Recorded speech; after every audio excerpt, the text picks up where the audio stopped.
l'invité de la matinale. KTO Radio. Du 18 au 25 janvier, c'est la semaine de prière pour l'unité des chrétiens, temps fort de l'œcuménisme qui rassemble catholiques, protestants et orthodoxes en communion dans la prière cette année avec l'Église apostolique arménienne qui a préparé le matériel pour cette semaine de prière. Et avec notre invité ce lundi, on va voir que cette unité des chrétiens se vit bien au-delà de cette semaine spéciale par de multiples initiatives qui peut-être vont vous inspirer, amis auditeurs et auditrices. Marie-Jo Guichenu est avec nous. Bonjour. Bonjour. Vous êtes présidente de l'association Unité chrétienne et particulièrement engagée pour l'unité des chrétiens dans la région lyonnaise. Marie-Jo Guichenu, si vous deviez d'abord présenter cette semaine de l'unité des chrétiens à quelqu'un qui ne connaît pas la proposition, qu'est-ce que vous lui diriez ? Que c'est une semaine fantastique pour imaginer la richesse de la diversité chrétienne et que cette richesse nous invite à prier les uns avec les autres pour aller au-delà des préjugés et nous permettre d'entrer en dialogue. Et chaque année, c'est une communauté ou une église particulière qui prépare cette semaine avec une proposition de célébration œcuménique, des lectures bibliques, des chants et un programme de prière et de réflexion pour chaque jour de la semaine. Cette année, le thème est tiré de la lettre de Saint Paul aux Éphésiens, chapitre 4, verset 4. Il y a un seul corps et un seul esprit, de même que votre vocation vous a appelé à une seule espérance. Comment ce verset rejoint-il la question de l'unité des chrétiens ? Alors ce verset est énorme au niveau de ce que Paul nous invite à méditer, à réfléchir, parce qu'à la fois il parle du corps de l'Église et à la fois chacun de nous on est invité à faire partie de ce corps et à lui donner vie et à lui donner corps. C'est vraiment l'idée qu'il y a par derrière, en sachant que dans le monde d'aujourd'hui,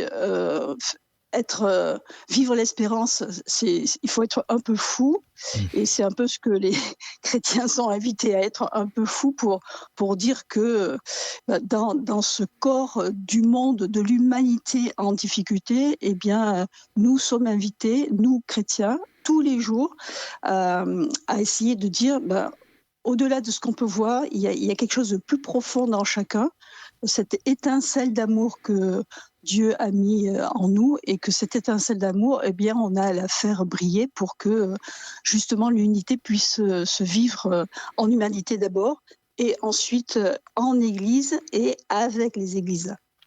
Et vous m'avez dit avant l'interview hier que vous avez pu vivre une célébration eucharistique hier selon le rite de l'Église apostolique arménienne. Qu'est-ce qui vous a marqué dans cette célébration ? Ah oui, j'ai cette chance. Alors, la semaine de prière, elle est soit préparée par un pays, à l'intérieur duquel les différentes églises se retrouvent. Et là, c'est pareil. Cette année, l'intérêt, c'est que c'est pas l'église arménienne n'importe où, c'est l'église arménienne en Arménie. Et les trois églises arméniennes se sont retrouvées là-bas. Et ce qui m'a marqué profondément, alors vous allez voir que c'est pas tout à fait la célébration, mais après j'ai eu la chance de pouvoir discuter avec l'évêque arménien apostolique responsable de la France. Il me disait son anxiété de ce qui se passait en Arménie. Alors c'est bête à dire, mais c'est ça qui m'a le plus marqué. Par rapport à la célébration en elle-même, c'était assez incroyable de voir notre diversité, parce que je connaissais pas mal de monde, donc on est très divers. Moi, j'étais à côté d'un jeune couple baptiste dans une église arménienne, dans un rite qui est totalement différent de ce qu'ils peuvent vivre, et ensemble, on a prié. Et c'est ça le génie de Paul Couturier qui a remis en place cette semaine de prière pour l'unité. Le génie, c'est de prier les uns avec les autres pour avancer ensemble comme témoins de Jésus. Et cette unité, vous l'incarnez au quotidien dans votre engagement pastoral, Marie-Jo Guichenu. Vous êtes présidente de l'association Unité chrétienne, donc qui promeut l'œcuménisme à travers la sensibilisation des conférences autour de Lyon. Vous avez en réalité plusieurs activités pastorales en faveur de cette unité des chrétiens et notamment tournée vers les jeunes. Oui, en particulier, mais au-delà de ce que moi je peux faire, il y a, Lyon, on est vraiment gâtés. Par exemple, tous les jeudis matins depuis, 2015-2016, nous sommes entre 15 et 25 à prier et on est, à peu près 10 églises représentées. Tous les jeudis matins, hormis les vacances, hein, on est là ensemble, on s'est donné un rituel très simple autour de l'évangile du dimanche qui suit pour, partager, méditer, prier ensemble. Ça se Ça passe à c'est Lyon? c'est ça se passe à Lyon, oui, au cœur de Lyon et régulièrement tous les 3 mois on change pour être dans une église différente, pour que, voilà, on puisse, un petit peu être ce veilleur au milieu de Lyon. C'est totalement modeste, mais tout le monde sait qu'il y a ce petit groupe qui prie régulièrement. Alors ça, c'est un élément. Il y en a d'autres, hein. En particulier, il y a la catéchèse écuménique, d'Oulin qui est, je crois, un cas unique en France et peut-être même, ailleurs, Pouvez-nous en modestement, parler un peu plus j'ose le d'ailleurs, dire. c'est intéressant. Ah oui, il y a depuis 52 ans, des catholiques, et des protestants, des familles, se sont mis ensemble avec les 2 pasteurs de l'époque, le pasteur, protestant et le curé catholique, pour se dire: «Bon, on prépare à côté, et là on fait ensemble». Donc tous les mois, on se retrouve, une matinée ensemble, autour d'un texte biblique qu'on a préfiguré avant. Soit c'est un livre, soit c'est une thématique. Et du coup, là, cette année, la thématique, c'est le Notre Père. Donc on prend chaque phrase liée à un texte, biblique pour, faire découvrir, ce que chaque phrase, par exemple, que ton nom soit sanctifié, eh bien, on a accentué sur le nom et la sanctification. Qu'est-ce que ça veut dire? À travers des jeux, à travers une activité très ludique pour, et ensemble, eh bien, on travaille, on prie, et ça rapproche les 2 communautés et les enfants aussi, du coup. Qu'est-ce que ça change pour des jeunes notamment de se rendre compte que le camarade protestant est aussi un disciple du Christ? À la fois, ça change, beaucoup et ça change tout. Hier matin, il se trouve que c'était hier matin, non, samedi matin, c'était assez intéressant et assez comique parce que je prépare quelques jeunes à la première des communions, donc comme catholique, et on est resté sur place dans les locaux protestants.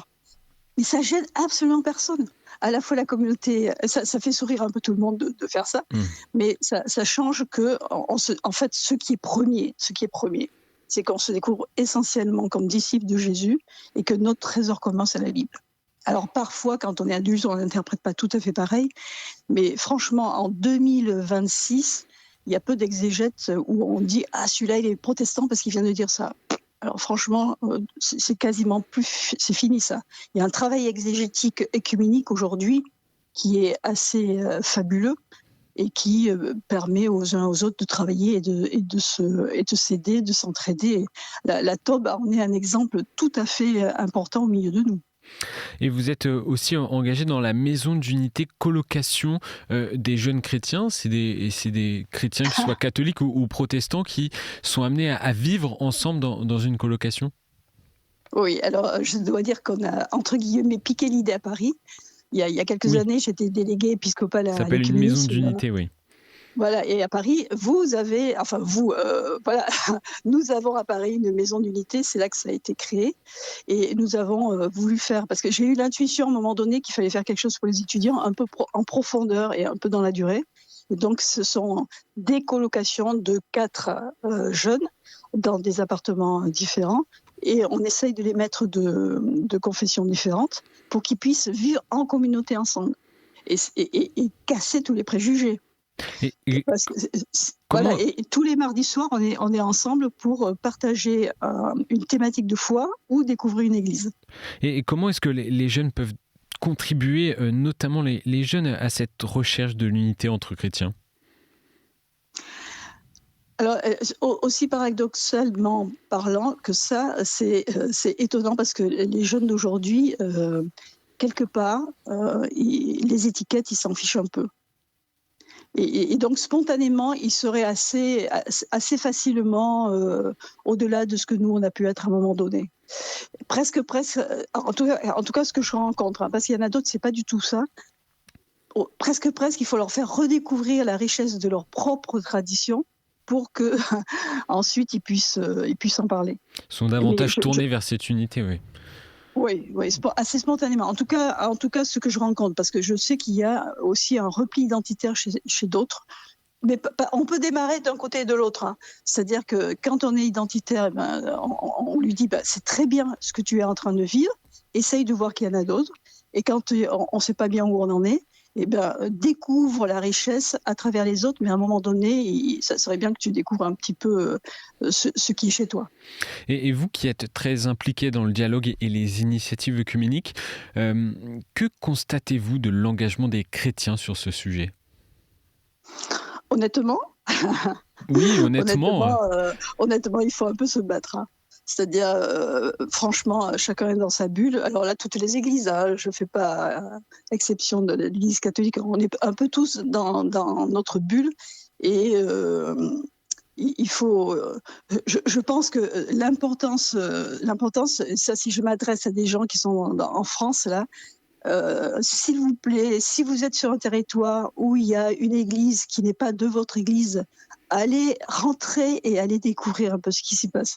J'ai découvert, on fait une marche de l'unité tous les vendredis qui précèdent Rameau à Lyon. On a un quartier où je ne sais pas combien, il y a une dizaine d'églises et on marche d'une église à l'autre et on prie dans les églises tous les quarts d'heure à peu près. Et il y a des gens qui m'ont dit, ils sont à 2 pas de chez nous, c'est la première fois qu'on met les pieds chez eux. Ça c'est juste incroyable. Et c'est ça que j'invite à faire les uns et les autres, c'est d'aller voir, d'aller frapper chez le voisin et d'aller lui dire « Alors, comment tu es disciple de Jésus, toi ?» Et je suis sûre que dans ta réponse, tu vas m'aider à vivre ma propre manière de vivre Jésus. C'est ça en fait. L'œcuménisme, c'est découvrir le trésor de l'autre et que ce trésor, il m'invite moi à découvrir le mien et ensemble à cheminer avec le Christ. C'est le conseil que vous pourriez donner pour conclure cette interview, pour incarner davantage encore ce désir d'unité entre chrétiens, c'est d'aller ouvrir la porte d'une église qui n'est pas forcément, si on est catholique, qui n'est pas catholique. Oui, d'aller frapper chez le voisin en lui disant j'ai envie de découvrir qui tu es. Merci Marie-Jo Guichenuy d'avoir été avec nous ce matin. J'invite les auditeurs dans la région de Lyon à consulter le site de votre association unitéchrétienne.org pour voir ce qui s'y passe et également à télécharger, si ça vous intéresse auditeurs, auditrices, les prières et tout ce qui a été préparé par l'Église apostolique arménienne pour cette semaine de prière pour l'unité des chrétiens. C'est sur le site unitédeschrétiens.fr. Et d'ailleurs, vous vous rendrez, Marie-Jo Guichenuy, en Arménie dans quelques mois pour vivre cette unité. Oui, en avril, nous partons, nous sommes 48 à partir en Arménie cette année. Avec donc l'association Unité Chrétienne. Mais merci beaucoup d'avoir été avec nous ce matin. Avec plaisir.